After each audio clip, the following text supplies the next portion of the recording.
하나님 말씀 같이 보겠습니다. 사무엘상 6장 1절부터 우리 9절까지 한 절씩 교독하겠습니다.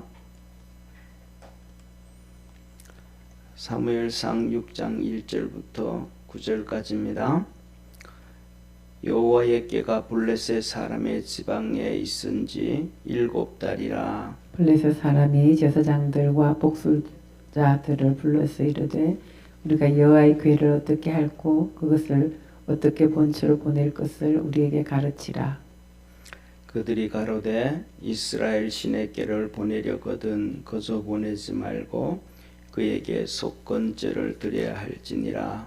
그리하면 병도 낫고 그 손을 너희에게로 옮기지 아니하는 연고도 알리라. 그들이 가로되 무엇으로 그에게 드릴 속건제를 삼을꼬. 가로되 블레셋 사람의 방백의 수요대로 금독종 5과 금쥐 5이라야 하리니 너희와 너희 방백에게 내린 재앙이 일반이니라. 그러므로 너희는 너희 독종의 형상과 땅을 해롭게 하는 쥐의 형상을 만들어 이스라엘 신께 영화를 돌리라.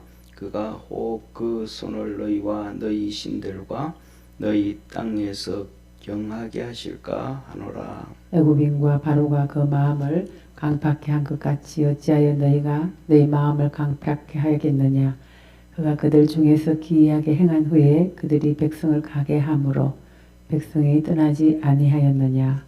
그러므로 새 수레를 만들고 멍에 메어 보지 아니한 젖나는 소 둘을 끌어다가 수레를 소에 메우고 그 송아지들은 떼어 집으로 돌려보내고 여호와의 궤를 가져다가 수레에 싣고 속건제 드릴 금 보물은 상자에 담아 궤 곁에 두고 그것을 보내어 가게 하고. 우리 9절 합독하겠습니다. 보아서 궤가 그 본지경 길로 올라가서 베스메스로 간 그 큰 재앙은 그가 우리에게 내린 것이요 그렇지 아니하면 우리를 친 것이 그 손이 아니요 우연히 난 것인 줄 알리라. 아멘. 예, 이제 하나님의 법궤를 블레셋이 빼앗아가서 이스라엘 그 블레셋 땅에 놓게 되어집니다.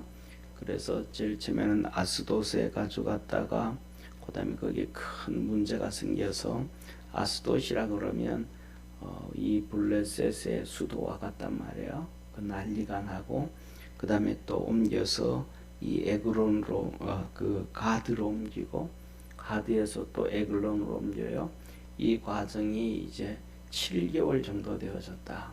한번 상상을 한번 해보세요. 하나님의 법궤가 전부 조각목으로 만들어서 바깥에 금으로 다 되어진 거예요. 금으로 다 되어지고 그 위에 뚜껑을 속죄소라 그러거든요.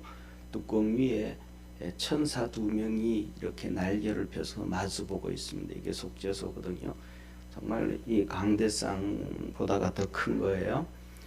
이 법궤가 금으로 다 되어진 법궤인데 이스라엘 백성들이 이 법궤를 만들었는데 이것을 블레셋 백성들이 다 알아요. 이 법궤가 갈 때마다 그들은 두 눈으로 봤단 말이에요. 구름 기둥과 불 기둥의 역사를 봤고, 그 다음에 홍해 건너오는 걸 봤고, 그 다음에 그 법궤를 메고 여리고성을 돌 때 무너지는 걸 봤고, 그래서 이것이 한마디로 말하면 이 법궤는 신 중의 신이라고 생각하고, 그 다음에 그들 속에는 이것이 정말로 뭐 한번 봤으면 하는 그런 것도 있단 말이에요. 그런데 이 블레셋이 드디어 이것을 전쟁에서 빼앗아온 거예요. 빼앗아올 수도 없고 자기들이 어떻게 할 수도 없는 건데 정말로 우연한 기회를 통해서 전쟁을 통해서 생각지도 않았는데 이스라엘 백성이 전쟁터로 가져와서 빼앗아왔어요. 그러면 그것을 블레셋이 갖다 놓고 요새로 말하면 뭐 전쟁 기념관처럼 자기들의 신전이라 그러면 블레셋 백성들이 다 와서 자기 신전에 와서 경배를 하잖아요. 예, 우리나라 뭐 옛날 같으면 전부 다 절에 가서 빌고 오는 것처럼요. 그러니까 거기 가면 이게 다 보이는 거예요. 그러면 이걸 법궤를 다 갖다 놓으면 이 블레셋 지도자들이 통치를 하는 데 있어서 얼마나 힘이 되어지고 얼마나 이런 자존감이 올라가겠어요, 그죠? 그러니까 어떻게 하든지 이 법궤는 이스라엘 땅으로 보내면 안 되는 거죠. 그러니까 이 재앙이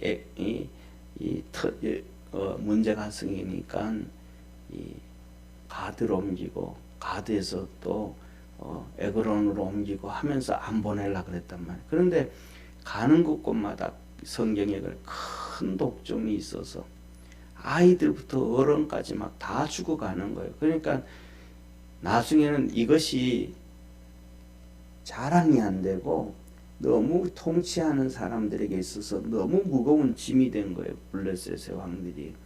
그래서 이들이 이제 자기들이 섬기는 제사장들, 자기들이 신을 섬기니까 그 제사장들과 그 다음에 점치는 사람, 복술자들, 이 사람들을 불러가지고 묻는 걸 어떻게 하면 되겠냐 이거. 그랬더니 이거는 우리가 있어야 될 곳이 있다. 있어야 될 곳이 있다. 사실은 전부 다 그렇잖아요, 그죠? 예, 있어야 될 곳이 있어야 되는 거예요. 예, 저 같은 경우에는 교회에 있어야지. 제가 만일에 뭐 다른 데 가가지고 예를 들어가지고 말도 안 되는 얘기지만 구청장을 한다 그래도 뭘 하겠어요? 아무것도 모른단 말이죠. 하다 못해가지고 우리 저기 장로님이 계신데 지가 장로님인데 와서 이거 좀 해라 그러면 어떻게 하겠어요? 모든 것 사람도 뭐냐면 있을 곳에 있어야 되고 해야 될 자리에 있어야 되는데 거기서도 최고의 사람을 앉혀놔야 뭐 일이 되지 않습니까? 그러니까 이들이 아는 거죠. 이 법궤는 우리가 하나님을 섬기는 게 아니고 이스라엘 백성이 하나님을 섬기는 거니까 그 땅으로 돌려보내야 된다. 이걸 가져온 거 전쟁에서 이긴 것만으로도 족하지, 전쟁에 이긴 거로 족하지, 이걸 가져온 것이 잘못되었다. 그러니까 본처로 있는 곳으로 보내줘야 된다. 근데 보내줘야 되는데 중요한 건 바로 그거예요. 이것을 오늘 여기 보면 속건죄를 드려라 그래요. 속건죄. 있는 자리에서 놔둬야지 그것을 가져온 게 잘못이다. 성경에서는 기본적으로 이렇게 5가지의 제가 있어요. 그 하나님 앞에서 드려지는 제사가 있어요. 번제와 그다음에 소제와 그다음에 화목제와 그다음에 속건제와 속죄제예요. 이 5가지의 제가 있어요.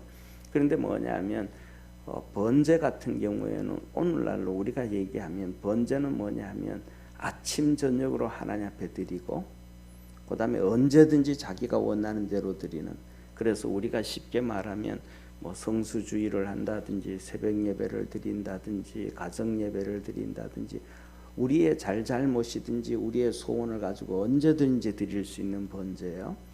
이 하나님 앞에서 그 번제가 드려지는 것이고, 나중 기회 되면 또 좀 더 자세히 말씀을 드릴게요. 그 다음에 2번째는 이거는 자기가 죽는 거예요. 그 다음에 소제는 뭐냐면 곡식으로 드려지는 거예요. 곡식도 그냥 곡식으로 드린 게 아니고 고운 가루로 드리는 거예요. 그래서 이것은 하나님 앞에 희생과 헌신을 얘기하는 거거든요. 그리고 화목제가 들어가는 게, 그다음 화목함이 이제 하나님과의 화목이고 하나님의 축복을 받고 되는 거거든요. 그 다음에 이거 속건죄는 뭐냐 하면 물건에 대한 죄, 물건, 남의 물건을 빼앗아 왔다든지 돈을 훔쳐 왔다든지, 그 다음에 이러한 예를 들면 전당포에 맡겼는데 그것을 그냥 시간 되기 전에 팔아버린다든지, 생활하면서 이 돈과 물건과 우리 삶에서 돈과 물건과 관련된 죄요. 그러면서 이것을 이제 이스라엘 백성들로부터 법궤를 빼앗아 온 건 이건 물건이다. 이건 하나님 앞에서 죄지었다. 그러니까 그 죄지은 거에 대해서 그만큼 보상을 해야 된다. 속건죄는 보상이에요. 그래서 뭐냐면 예를 들면 한국 사람들은 특징이 그렇잖아요. 예수 믿으면서도 사기를 치고 나면 그냥 하나님 와서 하나님 나 잘못했습니다 하고 끝나버려요. 이거는 말이 안 되는 거예요. 이거는 하나님 앞에서 용서가 안 되어지는 거예요. 먼저는 사기를 쳤다 그러면 사기친 사람한테 가가지고 용서를 구해야 돼요. 그리고 내가 어떻게든 해서 갚아주겠다 약속을 해야 돼요. 그리고 그다 안 그러면 그 사람이 너 도망갈 수 있고 그냥 시침이 될 수도 있는데 내인데 와서 그렇게 하니까 내가 너 탕감해 줄게, 안 받은 걸로 정리해 줄게, 그러면 되는 거예요. 어쨌든 사람과의 관계가 회복되어지고 난 다음에 하나님 앞에 나와야 되는 것이 속건죄예요. 그런데 이 블레셋이 바로 이 속건죄란 말이에요. 그래서 이 법궤가 금으로 다 되어져 있잖아요. 금으로 다 되어져 있으니까 그들이 섬기는 이 독종이 나와가지고 이스라엘 백성과 블레셋 사람들을 다 쳤단 말이에요. 그리고 그래서 그들이 하는 얘기가 이 금으로 만든 금독종 5개, 금쥐 5개를 만들고 그다음에 암소를 2마리 잡아가 수레에 만들어서 실어서 그것을 그대로 보내라, 그렇게 얘기를 해요. 그러면서 하는 얘기가 뭐냐 하면 이 제사장들과 이 제사장들은 이스라엘의 제사장이 아니고 블레셋 신을, 다곤 신을 섬기는 제사장들이에요. 그러면서 그들이 하는 얘기가 뭘 얘기하냐면, 첫째 가장 중요한 것이 애굽인과 바로와 같이 마음을 강팍해 하지 말아라, 고집 피우지 말아라는 거야. 이 법궤가 너 우리에게 막 자랑이 되고 막 그냥 그렇게 된다 그래도 이걸 끝까지 잡아놓고 고집 피우지 말고 이걸 우리 땅에 놔야 된다, 고집 피우지 말아라. 이 우리 애굽이 이스라엘 백성들이 하나님께서 내 백성을 보내라 그럴 때 자기들에게는 백성들을 보내면 한 200만 명의 종들을 보내고 나면 엄청난 노동력도 부족하고 여러 가지 문제가 생길 걸 알 손해가 되어지지만, 그럼에도 불구하고 보냈어야 되는데, 작은 손해를 보고 보내야 되는데 작은 손해를 안 보려고 그 끝까지 하다가 애굽이 다 망해버렸지 않느냐. 그러니까 애굽인과 바로와 같이 그렇게 마음을 강팍해 하지 마, 고집 피우지 말아라, 이걸 얘기하는 거예요. 그래서 새 수레를 만들고 그 다음에 그 위에다 법궤를 올리고 그냥 보내라. 그래서 그것이 똑바로 사람이 이끌어가지 않아도 젖된 젖먹이지 아니 아직 이 망아지잖아요, 그죠? 예. 암소가 새끼를 하는데 새끼가 이 고삐를 이렇게 집어넣으면 그걸 이제 멍에 매는 거잖아요. 이제 사람이 소를 끌고 다니는 거잖아요. 그러니까 아직 고삐 붙들어 매지 아니한 그냥 암소가 가면 쫄랑쫄랑 따라다니고 의미 그 암소 젖먹고 하는 곧 어린 소. 그런데 그런 소 2마리를 갖다가 새끼는 집으로 돌려보내고 암소는 이 수레에 매개해서 벳세메스로 똑바로 올라가면 우리에게 있었던 에글론에서 터졌던 사건, 가드에서 있었던 사건, 이 모든 아스도스에서 있었던 이 모든 재앙이 하나님께로 온 것이고, 이 새끼들이 막 우니까 애미들이 이 집으로 돌아간다든지 2마리가 같이 이렇게 멍에를 메고 가니까 보조를 같이 맞춰야 되잖아요. 한 마리는 일로 가려 그러고 한 마리는 절로 가려 그러면 일이 안 되어지잖아요. 이렇든 어쨌든 간에 벳세메스로 가지 아니하면 그것은 이 재앙이 우연히 난 것으로 하자, 한 곳이 아니고 여러 곳이라도 우연히 된 걸로 하자라고 얘기를 하는 거예요. 그렇게 되어지는데 오늘 여기에 본문 말씀을 보면서 이 새벽에는 우리가 2가지를 한번 생각해 보려고 합니다. 첫째로는 여기 뭐냐면 이 제사장들이 하는 얘기가 2가지를 많은 것들을 얘기하지만 그 중에 첫째로는 이렇게 얘기해요. 하나님께 속건 제물을 드려서 하나님 앞에서 우리 땅에 그 수많은 독종이 생겼는데 속건제를 드려서 하나님 앞에서 병도 낫고 그 다음에 또 하나님께 영광을 돌리게 하자, 그렇게 얘기를 해요.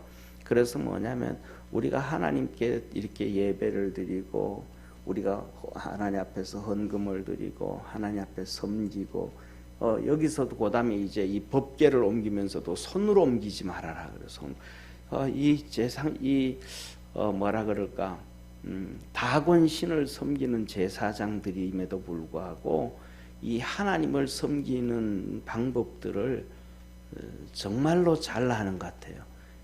이걸 보면서 저는 좀 신기했거든요. 이 본문을 보면서 나중에 이제 40년이 지나고 난 다음에 다윗이 이 법궤를 옮기려고 하다가 혼비백산이 납니다. 이 법궤는요 손으로 이렇게 들어서 옮기는 게 아니고 제사장들이 어깨를 4명이 어깨를 메고 옮기는 겁니다. 그래서 십자가가 어깨를 메는 거거든요. 이거 하나 예수님의 십자가 예수님의 그림자와 같으니까 손으로 들고 옮기면 안 돼요. 그래서 어깨에 메고 제사장들이 항상 옮기는 것인데 이 뭐라 그럴까 다윗이 자기가 왕이 되어지고 그다음에 다윗이 왕이 되어지고 난 다음에도 7년 후에 이스라엘 12지파의 왕이 됩니다. 그러니까 다윗이 처음에는 유다 지파의 왕이 되어졌다가 7년이 지나고 난 다음에 이스라엘 12지파 전체 왕이 됩니다. 그러니까 전체 왕이 되어지고 첫 전쟁이 예루살렘 수복입니다.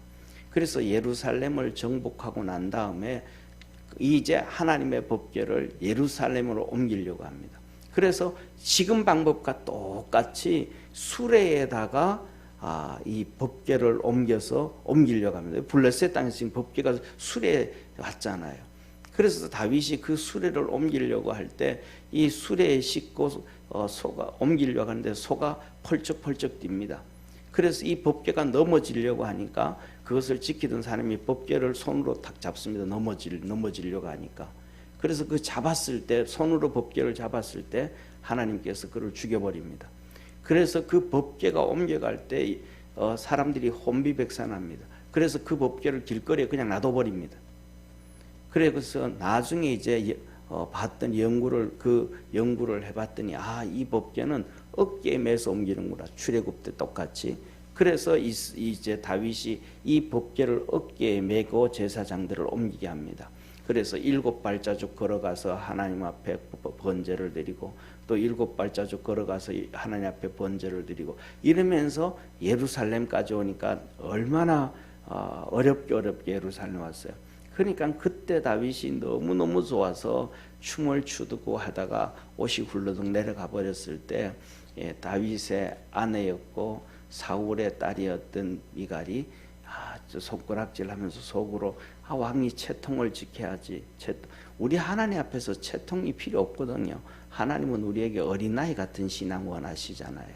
그래서 속으로 빙잔을 줬더니 하나님께서 이 미갈에게 태줄을 끊어버립니다.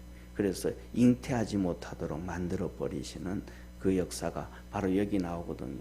그런데 이 이방인인 다곤 신전의 제사장들이 이 법궤는 너희 손으로 옮기지 말아라. 어깨로 메어서 이 수레에 싣고 소가 그대로 가도록 만들어라. 참 이런 것들을 보면 이 영적으로 이 진실한 사람들은 다 알고 있는 92년도 93년도가 아닌가 그때 기억하는데 제가 미국에 있을 때 이 승철 스님이 돌아가셨잖아요. 그러면서 막 이 라디오에 막 이런 그분 미담이 막 떠오를 때 이쑤시개 하나로 3년을 사용하셨니 어쩌니 이런 얘기까지도 막 하셨단 말이에요. 그래서 저는 이쑤시개가 하나 그 나무 납대기 하나 가지고 어떻게 3년을 쓸 수 있을까?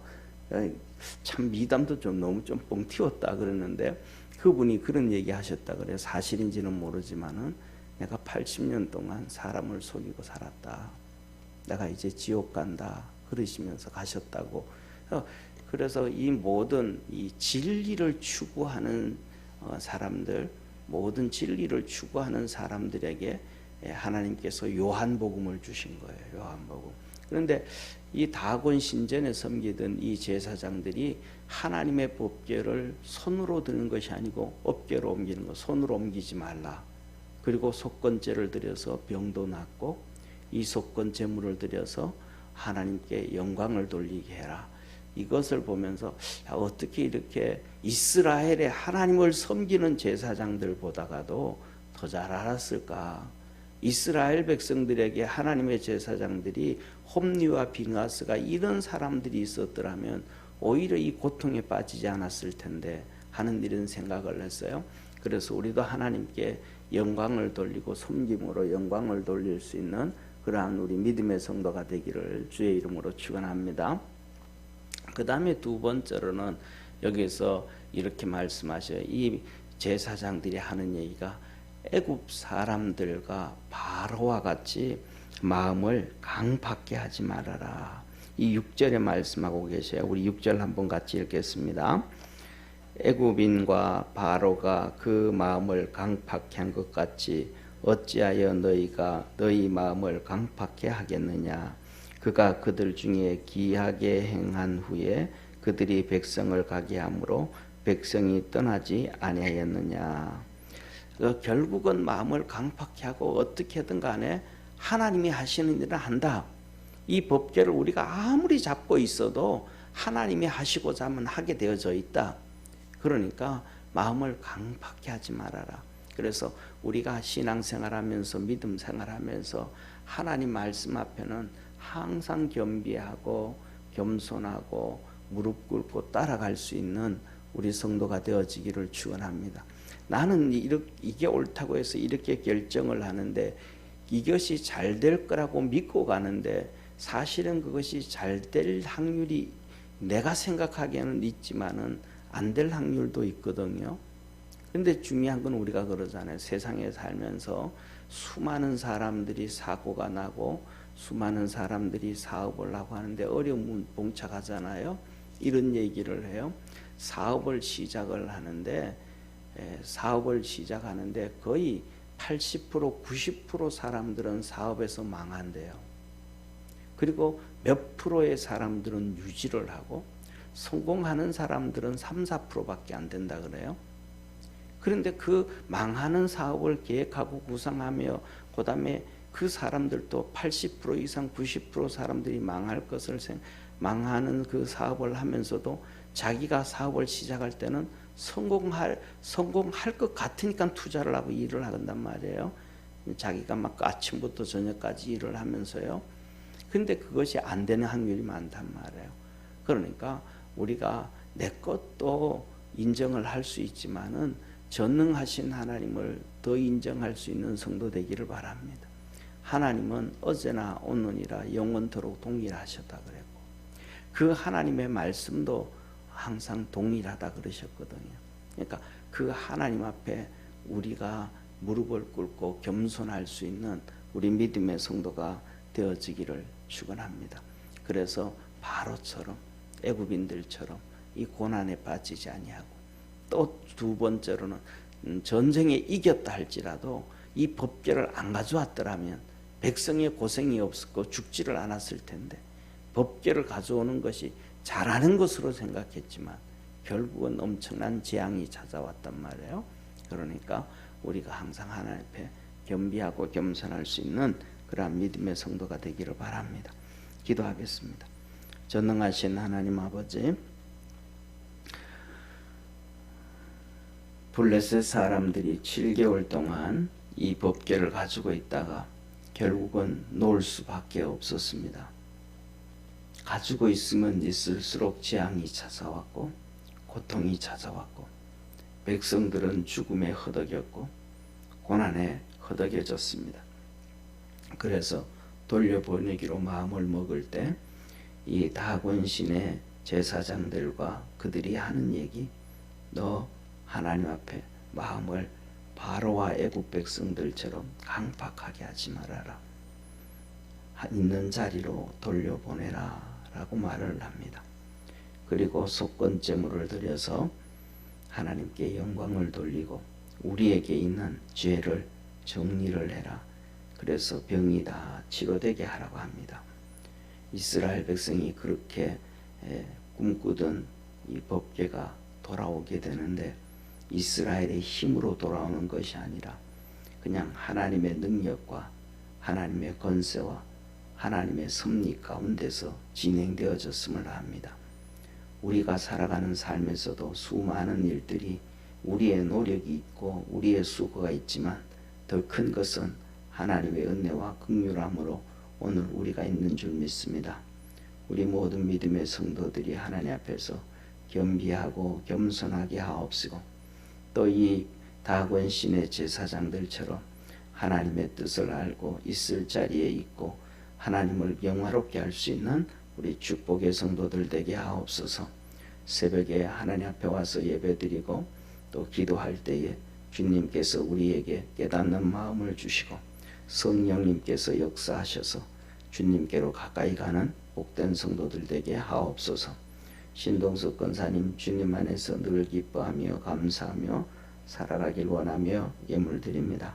주께서 축복하여 주시고 강건하게 하여 주옵시고 성령으로 주님이 주시는 기쁨과 은혜가 있게 하옵시고 장로님 지켜주시고 성령 안에서 강건케 하옵소서.